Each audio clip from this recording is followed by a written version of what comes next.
जी करता है बाबा मैं खोया रहूं तेरे प्यार में।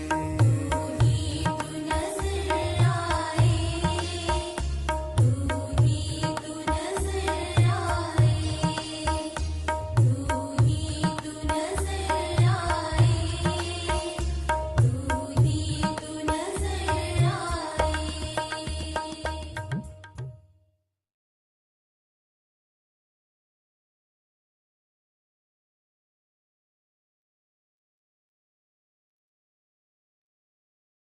Om Shanti.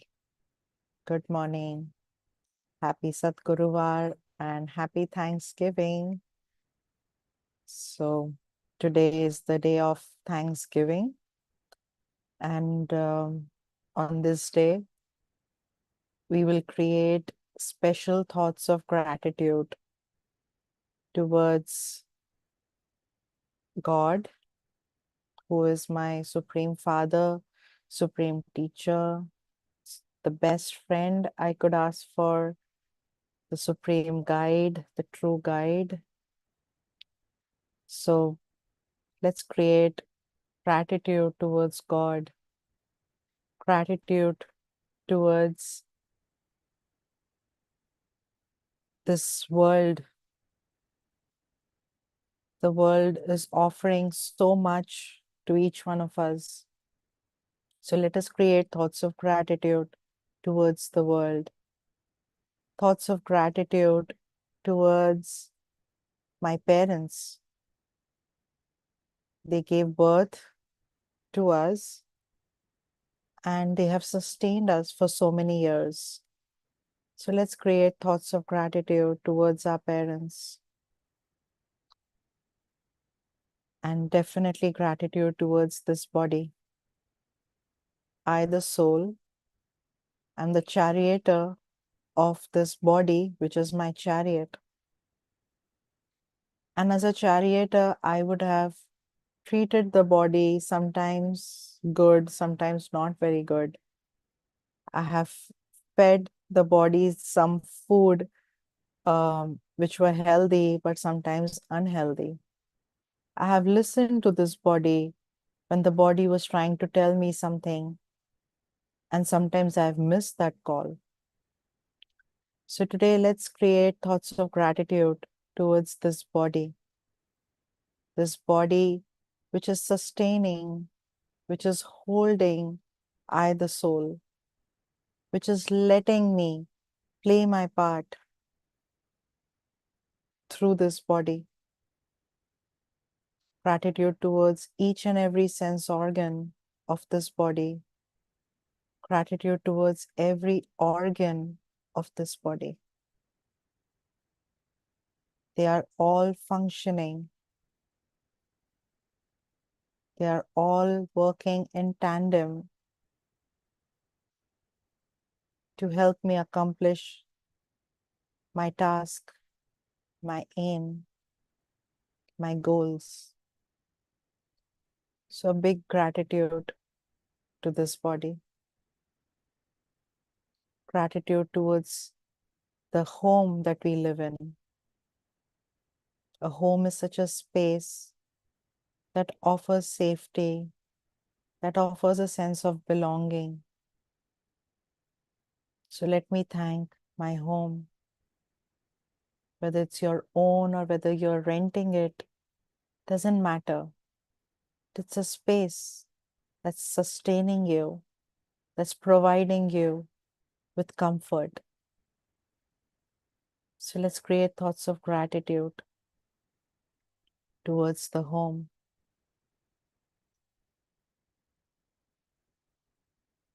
Gratitude towards the 5 elements of nature.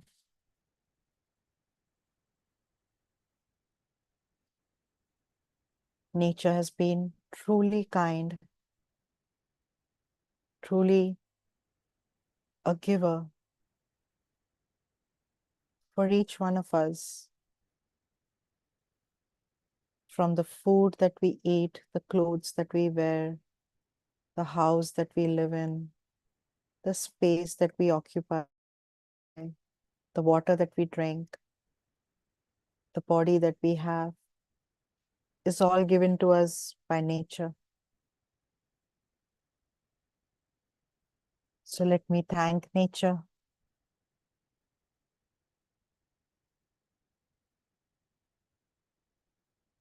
for the love, for being generous. And through my thought of gratitude, I pledge to take care of nature.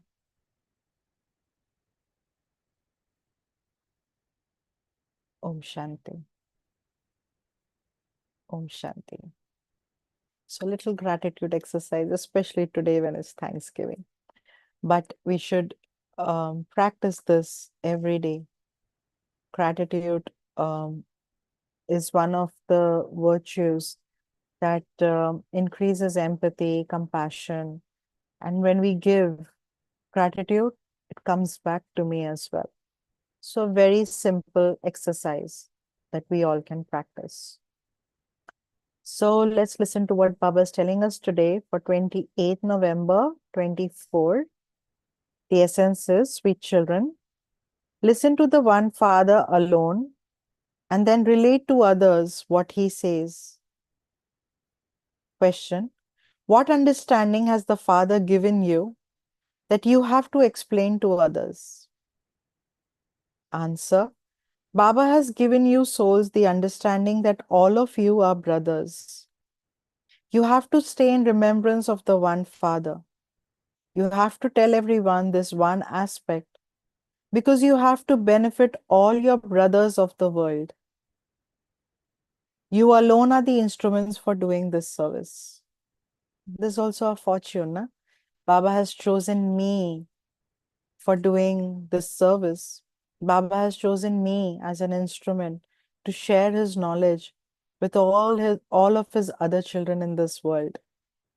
What a fortune. Om Shanti.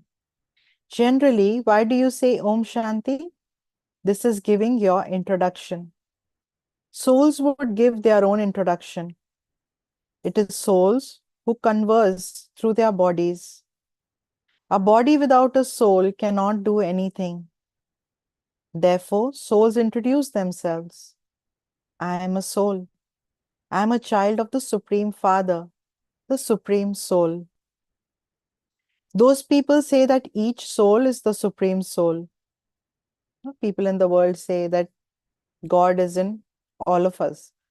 So that means the Supreme Soul is in all of us. So the soul becomes Supreme Soul. But all of these things are now explained to you, children. The Father would say, child, child. Would he not? The spiritual Father says, oh spiritual children, you understand through your physical organs. The Father explains, first there is this knowledge, and then there is devotion. It is not that devotion is first and that then there is this knowledge. First there is this knowledge, the day, and then devotion, the night. So when can the day begin again? When there is disinterest in night, which is devotion. Keep it in your intellects that there is Gyan and Vigyan. Gyan is knowledge, Vigyan is silence. You are now studying this knowledge, and you will then receive the reward of this knowledge in the golden and silver ages. Baba gives you knowledge at this time, and then in the golden age, you will receive the reward of studying it. It is something to understand. The Father is now giving you this knowledge. You know that you will go beyond Gyan into Vigyan, that is, into silence, your home, the land of silence. That is neither called Gyan nor devotion.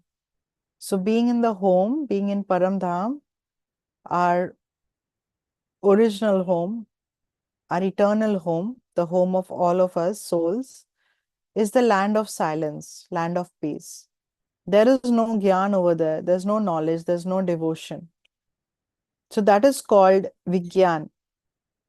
You go beyond Gyan to the land of silence. So Vigyan means going beyond Gyan, into this land of stillness, land of silence. You have to keep all of this knowledge in your intellects. For which place does the Father give you this knowledge? He gives it to you for the future new world. Before you go to the new world, you will first go to your home. You have to go to the land of liberation, where you souls reside. It's always via Paramdham or Shantidham. It's via our homes that we will go to the new world. You will definitely go there. Only you listen to these new aspects. No one else can understand them. You souls understand that you are the children, you are the spiritual children of the spiritual father. Spiritual children surely need to have a spiritual father. There's the spiritual father and the spiritual children. You spiritual children only have one spiritual father. He comes and gives you this knowledge. Think about it. We have changed so many bodies. No? We have taken so many births. And in every birth, we had a father, we had a mother, physical parents. So, depending on how many births I took, that many parents I had. That's also, this is one of the practices which can help us, finish our attachment from our physical parents. It's not that I don't love them anymore, but it's just that sometimes we feel that, this is like an unbreakable relationship with my physical parents. But to understand that I had the same relationship with my previous birth parents as well, but the soul did move on. The soul's journey continues. So the Supreme Father is the only eternal parent of the soul. Irrespective of the number of births I take, the Supreme Father is my only true eternal Father. He comes and gives you this knowledge. It has also been explained to you how the Father comes. The Father says, I too have to take the support of matter. You must now only keep listening to the Father. Listen to no one but the Father.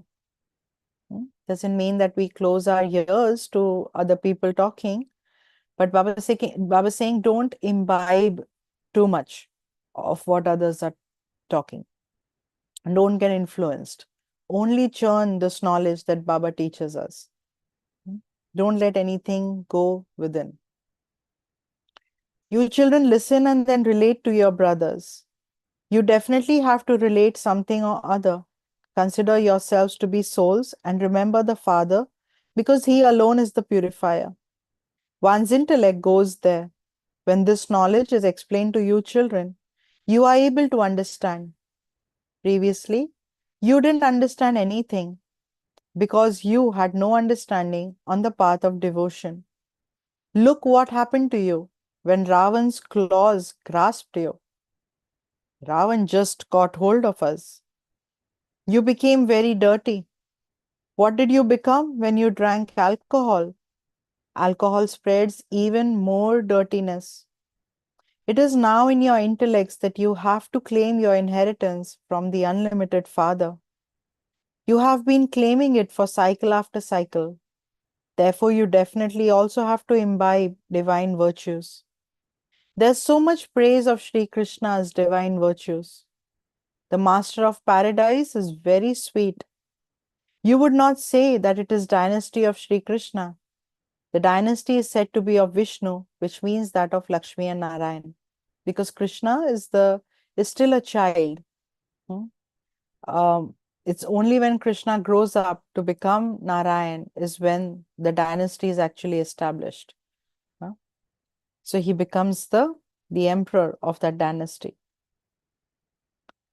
So you children now know that only the Father can establish the dynasty of the Golden Aged Kingdom. Even if these pictures didn't exist, you could still explain this. Many temples continue to be built. Those who have this knowledge will continue to run and benefit others and make them similar to themselves. Each of you have to check yourselves and ask, to how many have I given this knowledge? Some are shot by an arrow of this knowledge very quickly. Bhisham, Pitamay, etc. said, I have been shot by the arrows of the Kumaris. So Bhisham Pitamay is like the senior most person in the Mahabharat war. He was the great great grandfather of the Pandavas and the Kauravas. He had taken a vow of brahmacharya, but also he was one of the greatest warriors. It was not, he had a blessing of being immortal. So, what happened is during the war of Mahabharata, um, when the Pandavas had to fight Bhisham Pitamay because he was fighting on the side of the Kaurav army, uh, Arjun had to shoot arrows at him. And he was such a great warrior that even, Arjun, of course, he was the grandfather, but also, such a great warrior. So Arjun was hesitant. So, and Bhisham Pitamay respected women. So they had to use a woman to, to shoot the arrows at Bhisham Pitamay. Um, but what this spiritually means is that even though we have lot of learned people, they excuse me, they could be great in whatever they are doing, whether they could be great sannyasis, they could be like great in science, probably in technology or whatever, greatness in anything, in any field. To shoot these arrows, what is needed is the simplicity of Kumari, of a woman. That's what is needed.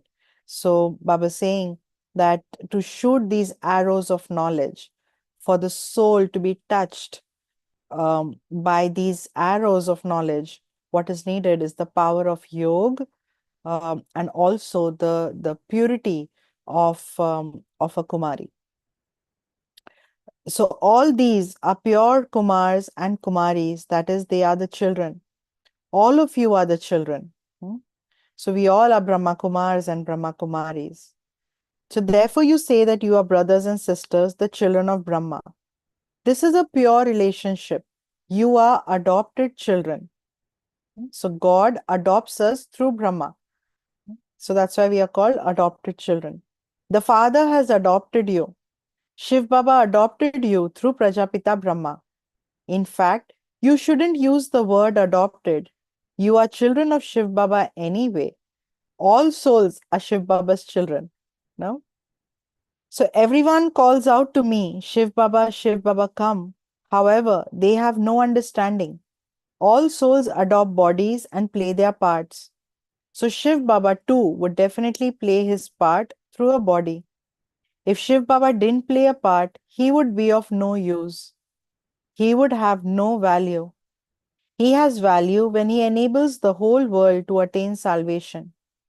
That is why they sing his praise on path of devotion.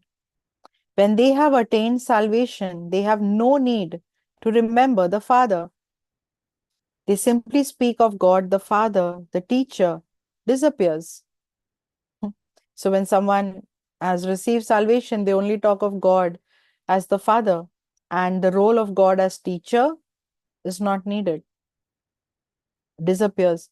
It is just for the sake of saying it that they say that the Supreme Father is the one who purifies everyone.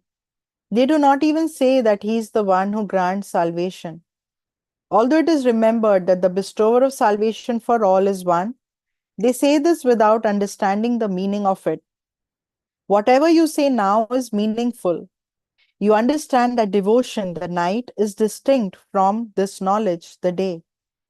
There is the time of day and time of devotion. These are unlimited aspects. You children have received this unlimited knowledge.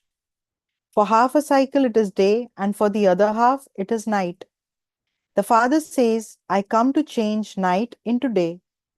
You know that it is Ravan's kingdom for half a cycle, and that there are many types of sorrow in that, in Ravan's kingdom. Then the Father comes and establishes the new world in which you only have happiness. It is said that this is a play about happiness and sorrow. Happiness means Ram, and sorrow means Ravan. Ram is God, God as Ram, not as the Ram who belongs to Sita, not the deity Ram, but Ram as the supreme. When you conquer Ravan, the kingdom of Ram starts. Then, after half a cycle, Ravan comes and conquers the kingdom of Ram and rules it. You are now conquering Maya. Every word you speak has meaning. This is your godly language. How could anyone else understand how God speaks? You know that this is the language of God the Father. This is the knowledge He speaks. And someone new who has never heard a Murli, if that person comes and listens to the Murli, they will not be able to understand anything. Hmm? They wouldn't be able to understand God's language. And God's language is of knowledge. He is knowledgeful. It is said that He is the ocean of knowledge, the one filled with knowledge. And so He would surely give this knowledge to someone. You now understand how Baba gives this knowledge. He gives you his own introduction and also the knowledge of the world cycle. Then, by receiving this knowledge, we become the rulers of the globe. There is the discuss of self realization. By having remembrance, our sins are cut away. This is your non violent discuss of remembrance. This discuss of self realization is our non violent discuss, because I'm not killing anybody. I'm not slitting anybody's throat with that discuss, but it is the discuss of self realization. By having remembrance, our sins are cut away. This is your non violent discuss of remembrance. That discuss is violent. It is for cutting off someone's head. Ignorant people continue to cut off one another's heads. That means people are just ready to, defame or just put someone down, throw them under the bus, right? They are ready to compromise someone else for growth, for money, for anything. So, by knowing the discourse of self realization, you attain the kingdom. Lust is your greatest enemy, through which you experience sorrow from its beginning through the middle to the end of it. That is a discuss of sorrow. The Father explains to you this knowledge of the cycle. He makes you into spinners of discuss of self realization. They have made up so many stories in the scriptures. You now have to forget all of those. You simply have to remember the one Father, because you can only claim your inheritance of heaven from the Father. Remember the Father and claim your inheritance from Him. It's so easy. The unlimited Father establishes the new world, and so you remember Him in order to claim your inheritance from Him. This is the meaning of Manmanabhav and Madhyajibhav. Manmanabhav is focus your mind on me, that is, remember me alone. And Madhyajibhav is remember your form in the middle. Madhya is middle. So remember your form in the middle. And who is in the middle? Brahma, Vishnu, Shankar. So Vishnu. So remembering your aim and objective is Madhyajibhav. So by remembering, by being Manmanabhav, I can become Madhyajibhav. So when I am in remembrance of Shiv Baba, I can become Vishnu or Narayan. So by your remembering the Father and the inheritance, the mercury of happiness of you children will remain high. We are the children of the unlimited Father. The Father is establishing heaven. We were masters of heaven, and we will definitely become those masters once again. We are the ones who then became residents of hell. We were Satopradhan and have now become Tamopradhan. We are the ones who went on to path of devotion. We have been all round the whole cycle. We people of Bharat first belonged to the Sun dynasty and then the Moon dynasty, and then we descended into Merchant dynasty. So these are also the clans, no? The Sun dynasty clan, then the Moon dynasty warriors, and then the merchants, and then the Shudras.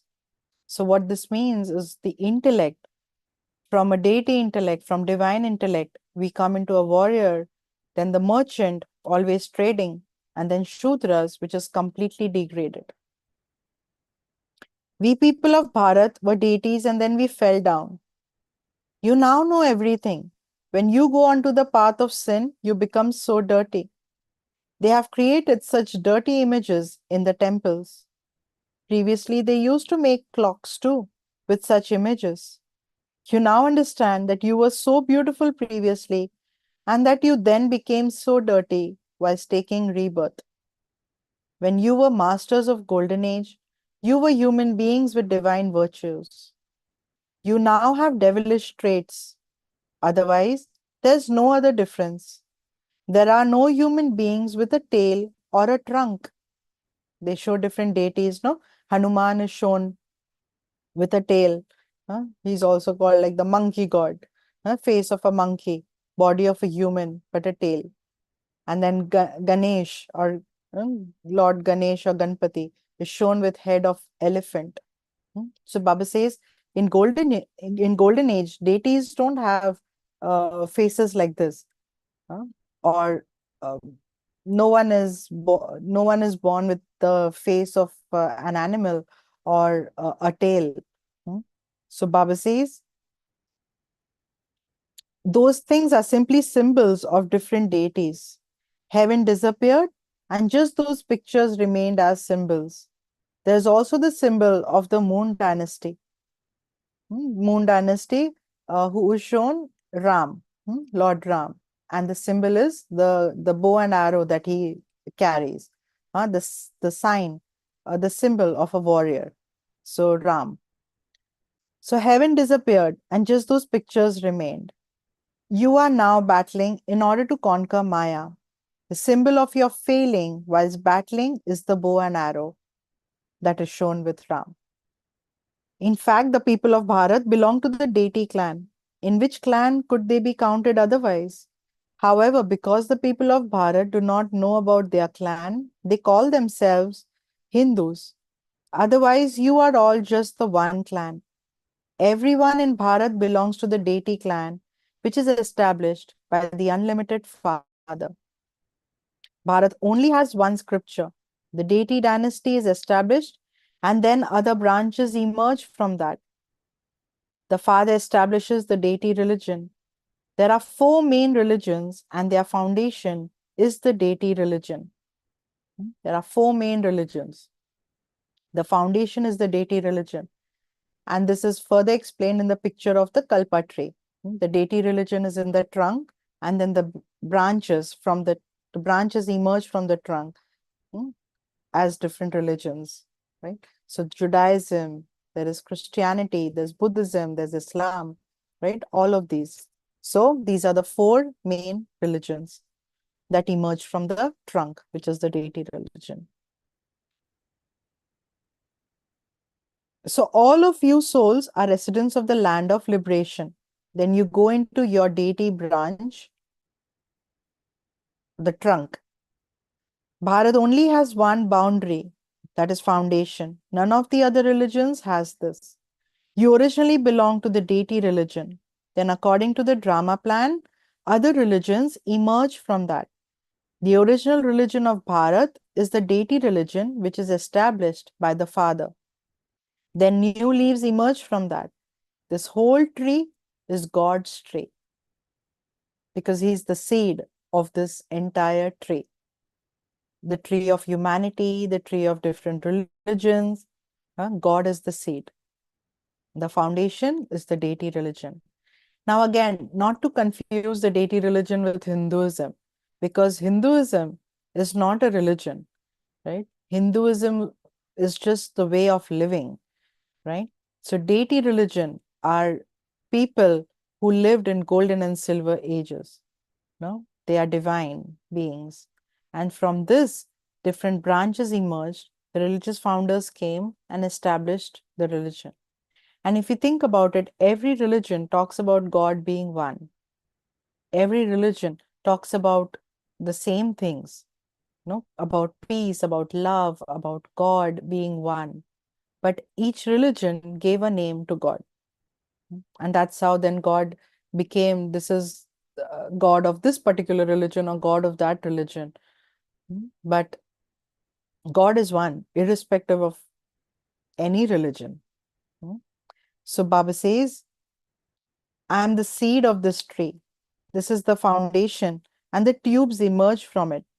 The main thing is that all of us souls are brothers. The father of all souls is the one whom everyone remembers. The father says you have to forget whatever you see with your physical eyes. This disinterest is unlimited, whereas their disinterest is limited. They simply have distaste for their home, whereas you have distaste for the whole of the old world. When you have finished your devotion, you have distaste for the old world. Then we go to the new world via the land of peace. The Father says, this old world is going to be burnt. You must not attach your hearts to this old world. Until you become worthy, you have to stay here. Until we become worthy of going to the new world, we have to stay here. It's just like buying a house, right? Until we have the budget, until we become worthy of buying $1 million home, a bigger home, a home with all the amenities, features, everything, we continue living in the old home. Mm. So it's just like, think about it, right? You're living in this old building for so many years, and now this old building is going to be redeveloped, right? Or reconstructed. So you will move into a different home for the time being, right? And then that's how this world drama continues, right? We are living in this world which is old, completely, you know, completely dirty, in a very bad condition. And Baba says that I'm constructing a new world for you, but this one has to be brought down. So I have to be happy about going into the new home, and not feel that, oh, I'm going to leave this old home.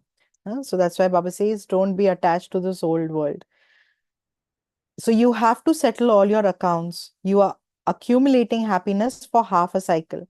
That is called the land of peace, and this is the land of happiness. First, there is happiness and then sorrow. The Father has explained that all new souls come down from the home. For instance, when the Christ soul first comes, he doesn't experience any sorrow. This plays first about happiness and then sorrow. New ones that come are Satopradhan. Just as your experience of happiness is greater than theirs, so too is your experience of sorrow. Because we have experienced happiness from Golden Age and Silver Age.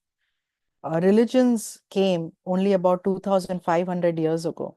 So the religious founders, even though they were pure souls, they came down, but they still have missed the 2,500 years of happiness in this world. So our level or our experience of happiness is much more than them.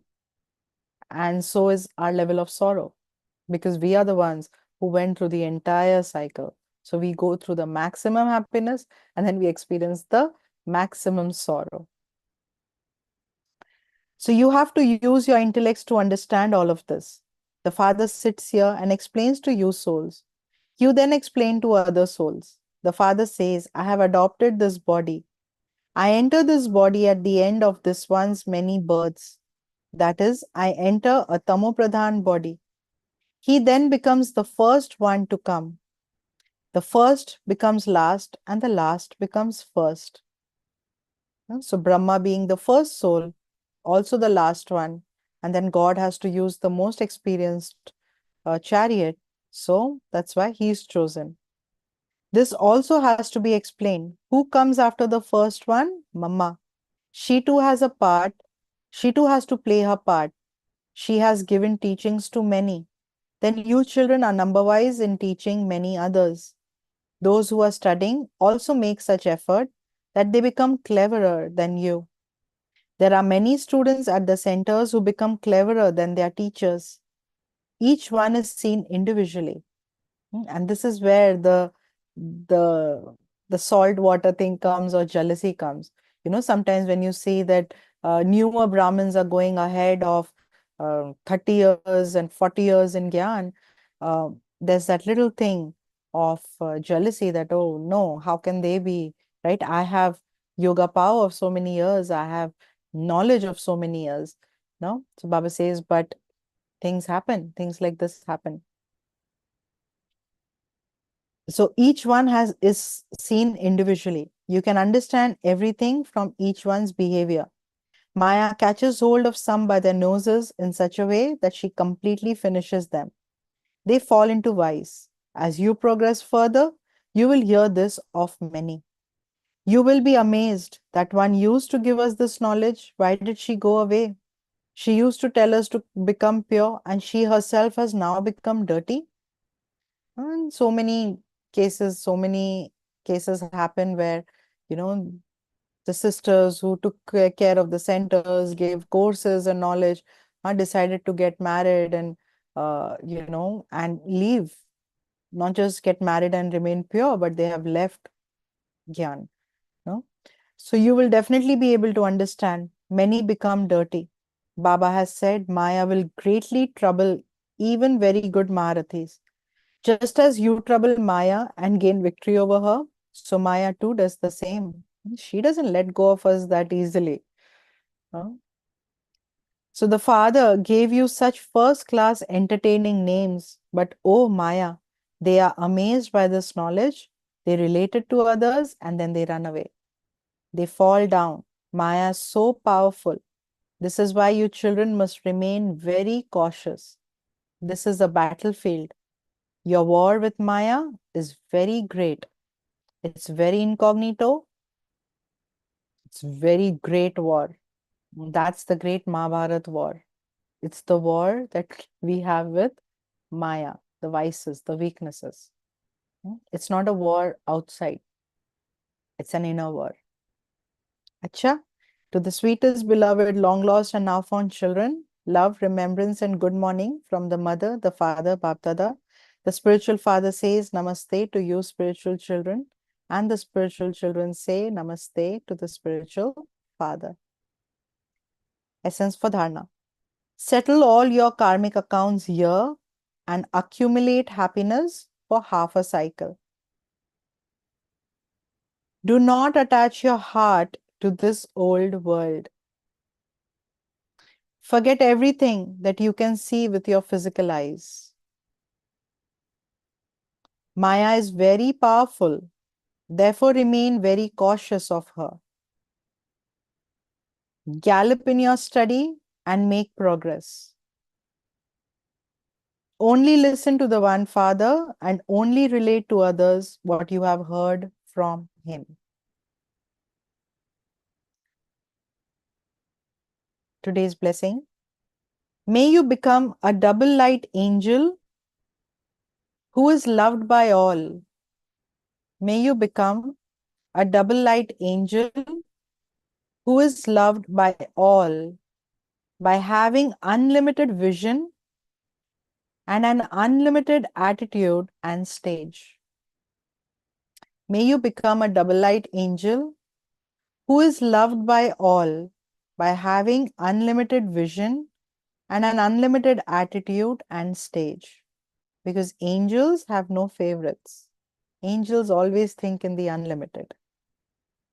So everyone loves angels a lot because angels belong to everyone, not just one or two. Angels have unlimited vision and an unlimited attitude and stage, and are God's messengers for all souls. An angel is one who is double light, one who enables everyone to forge a relationship with God and is detached from bodies and bodily relations. Such ones who make themselves and others the same as the Father with their activity and faces are benevolent to all. Such angels are loved by all. Hmm? An angel is someone who doesn't discriminate, who doesn't judge, who doesn't have, you know, preconceived notions. Uh, in the eyes of an angel, everyone is same, equal. Hmm? Slogan: when the Father's face is visible in your face, completion will then take place. When the Father's face is visible in your face, completion will then take place. That means when God's virtues are visible through me, completion will take place. Sure? Om Shanti. So today, Baba is reminding us of this old world is going to transform. We cannot continue to live in this world. The pace at which it's declining, the rate at which people's intellects, behavior, virtues are diminishing, the rate at which there's no love, there's no time for anyone. No, we use the word busy nowadays, such a commonly used word. But think about it. Did Brahma Baba ever use the word busy? Do you think he would have used the word busy? And in my personal opinion, it's all about priorities. The word busy is just used um, to set my priorities. I will do the things that are on my list of priority, no matter what it is, irrespective of the time that it takes, or the time I have, or the time that I have to make. It's a priority. If I want someone, I will take the time out to talk to that person. But if you are not on my priority list, I will use the word busy. I was so busy. I'm so busy. So in this fast-paced world where everyone is busy with their own priorities, caught up in their own priorities, people don't wait and listen. They have no time to listen, to empathize, to share, to care. And these are the qualities of an angel. Do you think an angel says, oh, I'm too busy taking care of this job, taking care of this thing, I don't have time for the other? No. An angel is able to serve in unlimitedness. That means even if I'm talking to you, you remember yesterday's blessing, where I'm acting locally, but I'm thinking globally. That's having an unlimited attitude of an angel, of service. I'm not just caught up with one thing or with one person. An angel is someone who is unlimited. And not just through my thoughts, but also being available, right? When we as instruments are on this field of service, my time is not my time. My time is your time. But I should have my boundaries. Yes, important. I need to have time for my self study, my self care. Yes. But I also need to be available for everyone.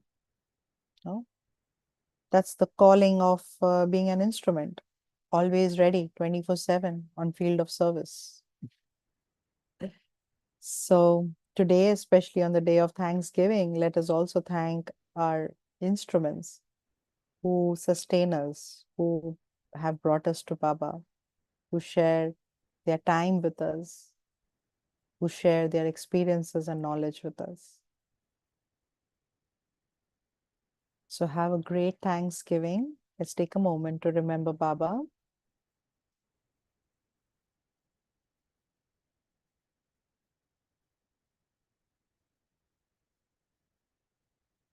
Just thank Baba from all my heart for choosing me for this beautiful life, for this wonderful divine family,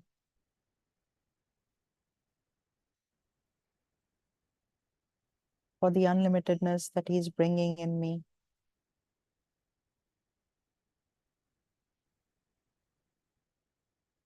Thank you, Baba, for everything.